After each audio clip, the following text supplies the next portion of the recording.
Bekso itu sebagai suatu metode penyuaraan pergerakan tubuh untuk optimalisasi kemampuan tubuh.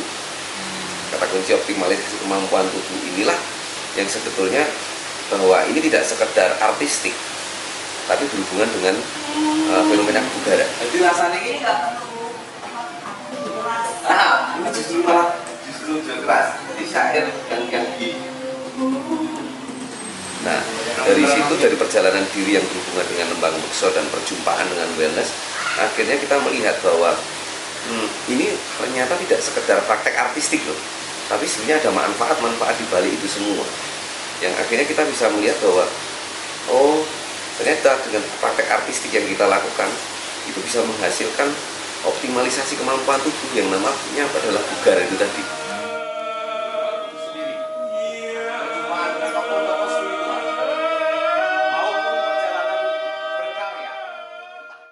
Karena kita menggunakan bagaimana nyampaian ekspresi jiwa kita, soul kita, jadi mind, body, and soul itu menjadi satu totalitas untuk dicapai di dalam Nembang Bekso, dan tentu saja dengan pengembaraan dirinya yang melalui laras pekalapan.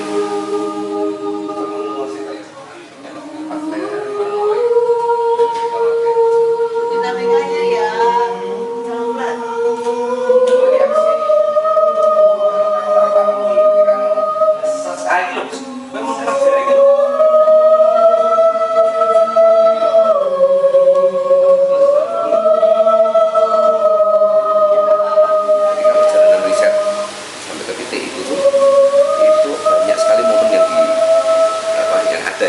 salah satunya misalnya begini, momen ngawat sebagai ngawat sebagai salah satu temuan ketika itu terjadi. Ketika kita memiliki kesadaran melakukan satu penyuaraan. Nah, di situ misalnya kita menyuarakan ber, itu ada bagian tubuh itu yang memiliki yang terangsang untuk aktif. Nah, pada saat makanya nah, di situ tuh ada satu momen di mana saya menemukan, dengan bersuara begini tuh kalau kita sadar sebetulnya otomatis ngawat itu seperti menahan kencing, ngawat pipis. Nah, ngawat di antara bubur dan kelamin itu terjadi ketika kami juga dalam risetnya dan melihat fenomena itu, ternyata itu memiliki manfaat bagi core stability, bagaimana spine sampai ini itu terbentuk sehingga balance dan keseimbangan tubuh ini bisa dapat dicapai.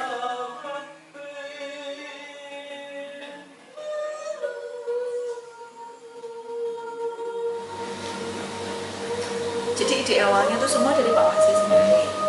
Aku tuh lebih banyak berperan sebagai orang yang membantu merealisasikan apa yang menjadi idenya Pak Wasi. Ya kadang-kadang sih ikut ngasih ide dikit-dikit, tapi ide besarnya dan awalnya semua dari Pak Wasi.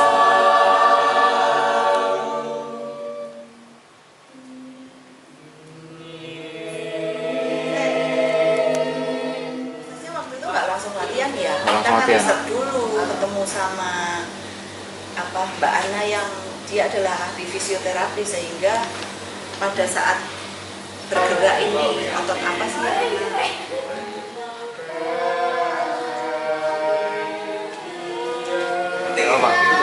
jadi kita ketemu Mbak Ana itu untuk mengetahui dari sisi fisiknya tuh, kalau kita misalnya nih gerakan ukel yang ketarik otot mana aja sih, manfaatnya apa sih. Terus misalnya kita mendak itu, berguna untuk apa sih, ngawat itu berguna untuk core stability segala macam, itu dapatnya pada waktu kita berdialog dengan Mbak Ana.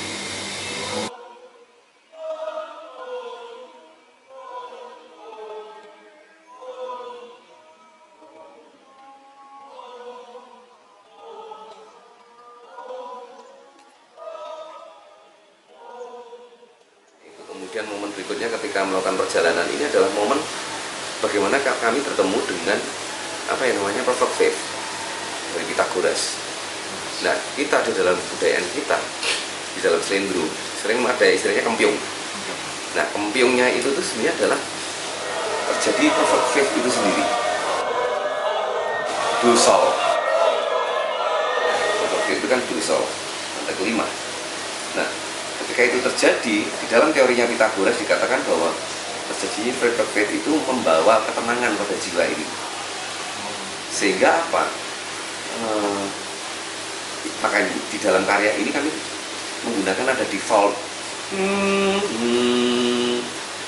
Nah, itu sebagai nada kelima, atau dalam nada slendro itu sebagai kempiunya.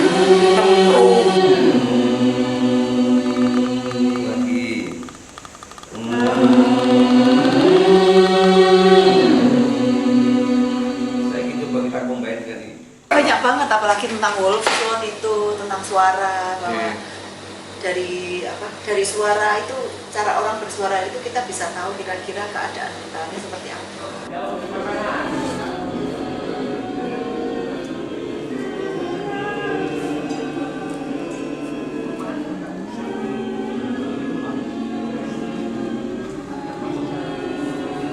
Aku sendiri merasa sih dari dulu sebenarnya. Kenapa ya di saat-saat tertentu itu suaraku berubah? Dalam lama aku ngapali, oh nek aku pas suaraku kayak gini, pas aku ora pede dan aku mungkin di lingkungan yang baru yang aku tidak pede, terus suaraku kayak gitu. Nah ternyata terkonfirmasi oleh teorinya si Wolfson.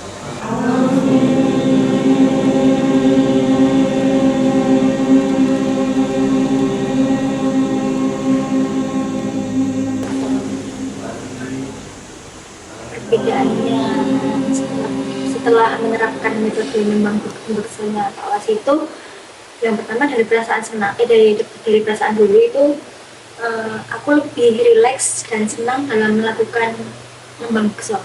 Kayak nyanyi sambil nari itu lebih rileks, lebih senang, kayak ya wes plong aja gitu.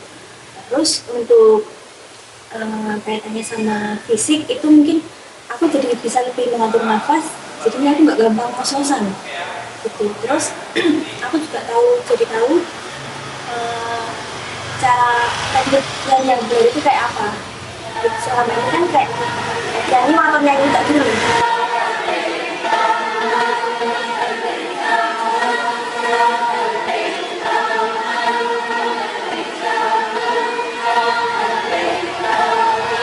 Ngaruh ke tari menurutku lumayan ngaruh sih, soalnya kan aku kan kemarin sempat ada ujian budaya itu. Nah itu kan juga setelah Pak Wasi mengajarkan metode nimbang beksonya ini. Nah itu waktu nari budaya itu aku jadi lebih semeleh.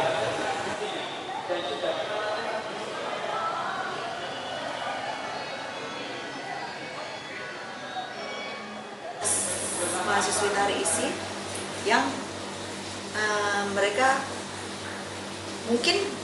nyanyi nembang tapi kan tidak pernah nyanyi menjadi ibaratnya sebuah kur. Jadi mereka kalau nyanyi ya bareng-bareng, suaranya sendiri-sendiri, nggak bisa seperti paduan suara di gereja.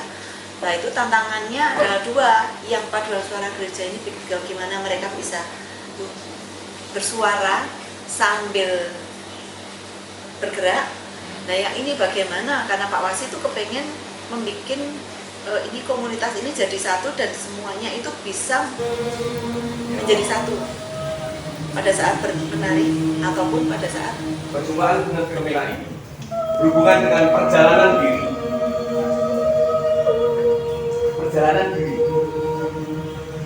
perjalanan spiritual dan perjalanan berkarya, entah itu sebagai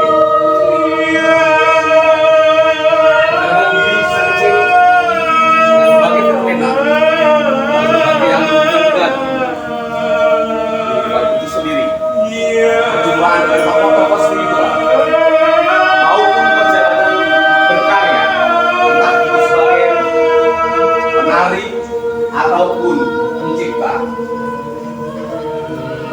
Bayang-bayang ya. Bayang-bayang, Valeria, dan karya-karya yang berbentuk opera.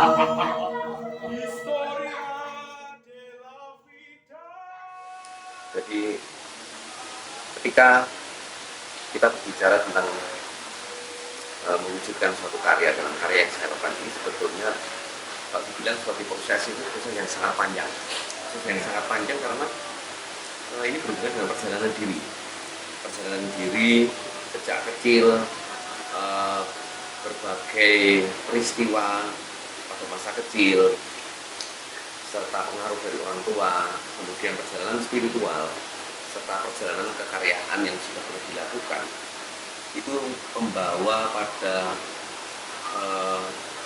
apa yang saya kerjakan dan menghasilkan penelitian laras lokal lama membuka Google ini. Dari perjalanan sejak kecil yang dimana orang tua keduanya adalah seniman dan juga sangat berhubungan dengan akhirnya saya membuat karya-karya, itu mempengaruhi pemikiran serta mempengaruhi bagaimana logika berpikir, logika kekaryaan, serta kemampuan yang didapatkannya saat ini. Hal-hal yang berhubungan dengan karyaan. Ketika karya-karya yang dilakukan adalah karya-karya yang berhubungan dengan fenomena suara dan tubuh, yang akhirnya menjadi satu kesatuan lembang bekso.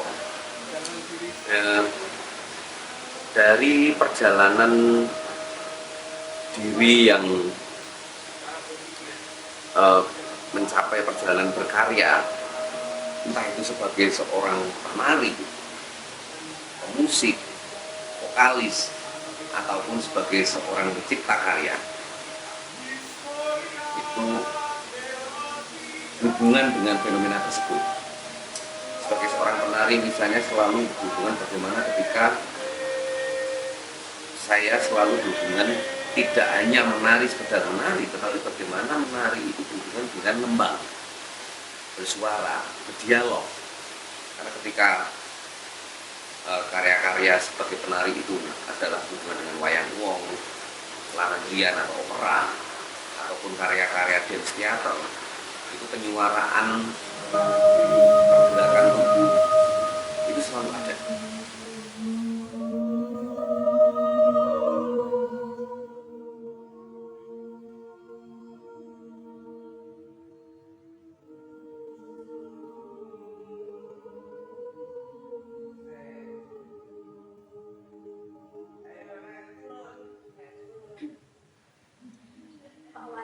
Pak Wasi menurutku itu adalah bukan cuma seorang dosen yang ada di kampus saja, tapi beliau juga guru, juga dosen, juga bapak yang mengajarkan semuanya itu apapun itu. Nggak cuma tentang tari, nggak cuma tentang nyanyi atau apapun itu yang termasuk ke prosesnya itu enggak, tapi banyak yang aku dapatkan dari Pak Wasi gitu, terlepas dari ilmu lembang sendiri.